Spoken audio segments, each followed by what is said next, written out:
Thank you very much, Mr. President. Ladies and gentlemen, good evening. Assalamu alaikum. Lovely to see you all here tonight. We are having a very entertaining night, are we not, with some very interesting things being said from the other side of the house tonight. Let me begin by saying, as a Muslim, as a representative of Islam, I would consider myself an ambassador for Islam, a believer in Islam, a follower of Islam and its Prophet.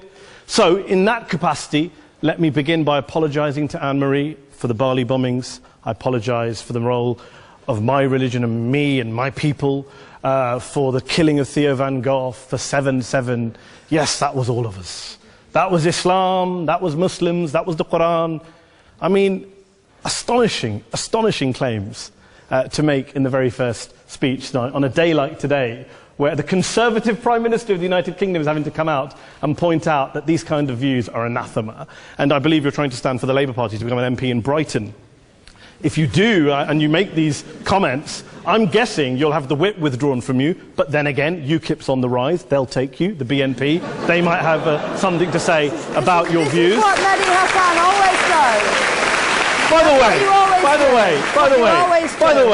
way, just on a factual point, since we heard a lot about the second speaker, about how backward we Muslims all are, on a factual point, you said that Islam was born in Saudi Arabia. Islam was born in 610 AD. Saudi Arabia was born in 1932 AD. So you were only 1,322 years off. Not bad? Not bad start there. Talking of maths, by the way, a man named Al-Khwarizmi was one of the greatest mathematicians of all time, a Muslim, worked in the golden age of Islam. He's the guy who came up with not just algebra, but algorithms. Without algorithms, you wouldn't have laptops. Without laptops, Daniel Johnson tonight wouldn't have been able to print out his speech in which he came to berate us Muslims for holding back the advance and intellectual achievements of the West, which all happened without any contribution from anyone else other than the Judeo-Christian people of Europe. In fact, Daniel David Levering, the author of the Pulitzer Prize-winning historian and author of The Golden Crucible, points out that there would be no Renaissance, there would be no Reformation in Europe without the role played by Ibn Sina and Ibn Rushd and some of the great Muslim theologians, philosophers, scientists in bringing Greek texts to Europe. As for this being our university, I will leave that to the imagination as to who is our and who is there. I studied here too. An astonishing set of speeches so far making this case tonight. A mixture of just cherry-picked quotes, facts and figures, self-serving, selective, a farrago of distortions, misrepresentations, misinterpretations, misquotations. Daniel talked about my article in the New Statesman, which got me a lot of flack, where I talked about the anti-Semitism that is prevalent in some parts of the Muslim community, which indeed it is. Of course, I didn't say in that piece that it was caused by the religion of Islam. In fact, modern anti-Semitism in the Middle East was imported from, finish the sentence, Christian, Judeo-Christian Europe, where I believe some certainly bad things happened to the Jewish people. In fact, Tom Friedman, Jewish-American columnist in the New York Times, told me in this very chamber last week that he believed, had Muslims been running Europe in the 1940s, 6 million extra Jews would still be alive today. So I'm not going to take lessons in anti-Semitism from someone who's here to defend the Judeo-Christian values of a continent that murdered 6 million Jews. Moving swiftly on. Yes. Absolutely. Well, I'm about to make that point. No, I'm about to make that point. You're right. I agree with you 110%. That is my point. I don't think Europe is evil or bad. I'm a very proud European. I don't want to judge Europe on that basis, but if we're going to play this gutter game where we pull out the Bali bombing and we pull out examples of anti-Semitism in the Islamic community, then of course I'm going to come back and say, well, hold on. I mean, look, let's be very clear. Daniel here was a last-minute replacement for Douglas Murray, who had to pull out. And Douglas and I have a well-documented differences, but to be fair to Douglas, as to be fair to Anne-Marie and to Peter, atheists. Atheists see all religions as evil, violent, threatening. What the problem I have with Daniel's speech is that Daniel comes here to run this robust defense of Christianity, forgetting that his fellow Christians, people who said they were acting in the name of Jesus, gave us the Crusades, the Spanish Inquisition, the anti-Jewish pogroms, European colonialism in Africa and Asia, the Lord's Resistance Army in Uganda, not to mention countless arson and bomb attacks on abortion clinics in the United States of America to this very day. I would like a little bit of humility from Daniel first before he begins lecturing other communities and other faiths on violence, terror and intolerance. But, no thank you. Some water. But I would say this, to address the gentleman's very valid point here, I'm not going to play that game. I don't actually believe that Christianity is a religion of violence and hate because of what the LRA does in Uganda or what Crusaders did to Jews and Muslims in Jerusalem when they took back the city in the 12th or 13th or whatever century it was.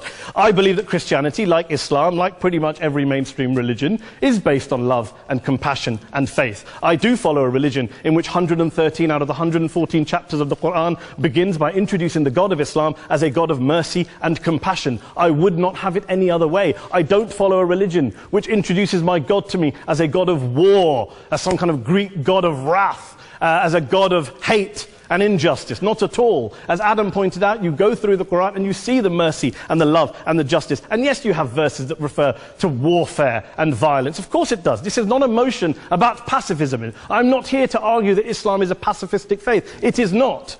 Islam allows military action, violence in certain limited contexts. And yes, a minority of Muslims do take it out of that context. But is it religious? We talked about Woolwich. Daniel and Anne-Marie have suggested that it's definitely religion that's behind all of this. Well, actually, what I find so amusing tonight is we're having a debate about Islam. And the opposition tonight have come forward. We have a graduate in law, a graduate in modern history, a graduate in chemistry.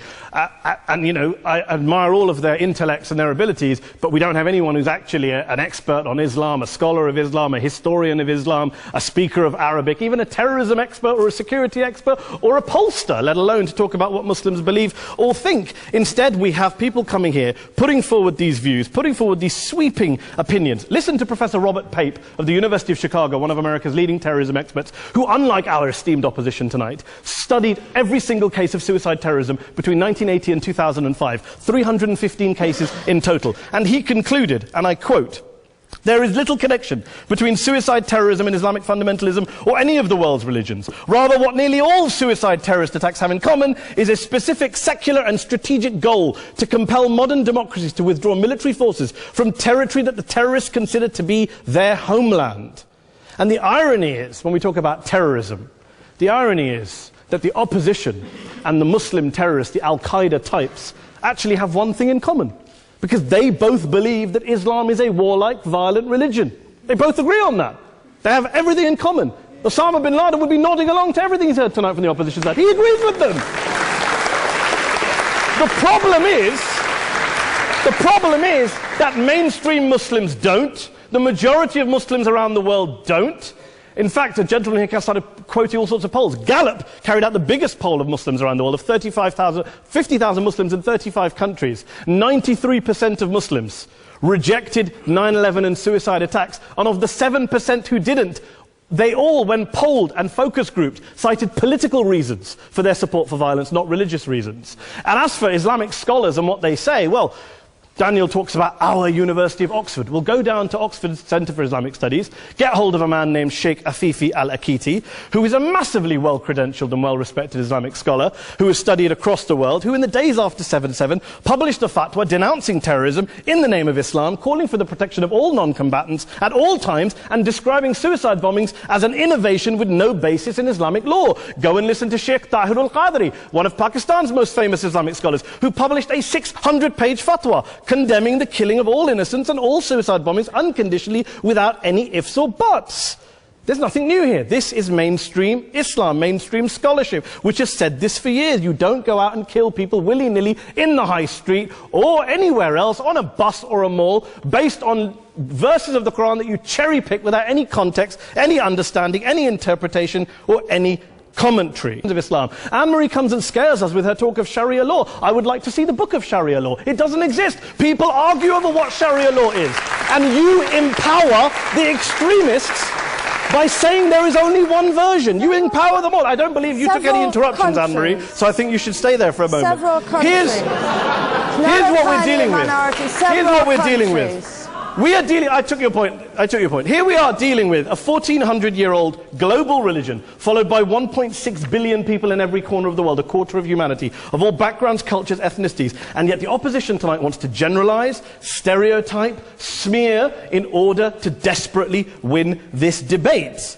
And here's my question, if we're going to generalize and smear. If, okay, people say yesterday's bombers, and we've got to be careful, there's a trial going on, were yesterday's attackers, motivated by Islam? Big debate. I don't believe they were. Let's say they were. Let's say Faisal Shahzad, the Times Square bomber, was motivated by Islam. Let's assume, for sake of argument, that Richard Reeves, the shoe bomber, was motivated by Islam. If Islam is responsible for these killings, if Islam is what is motivating these people, and Islam is therefore not a religion of peace, a religion of war, then ask yourself this question: why aren't the rest of us doing it?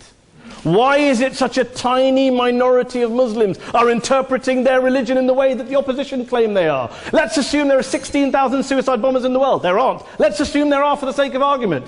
That's 0.001% of the Muslim population globally. What about the other 99.99% of Muslims who the opposition tonight either ignore or smear? The reality is that the rest of us aren't blowing ourselves up tonight. The reality is that the opposition came here tonight not worried about the fact that me and Adam might pull open our jackets and blow ourselves up tonight because we're followers of a warlike warrior religion which wants to take over Europe and Daniel's university. The issue is this. The issue is this. Unless the opposition can tell us tonight, and Peter Atkins is here, one of our great atheist intellectuals, can tell us tonight, can answer this question tonight: why don't the vast majority of Muslims around the world behave as violently and aggressively as a tiny minority of politically motivated extremists? Then they... Thank you very much for your time.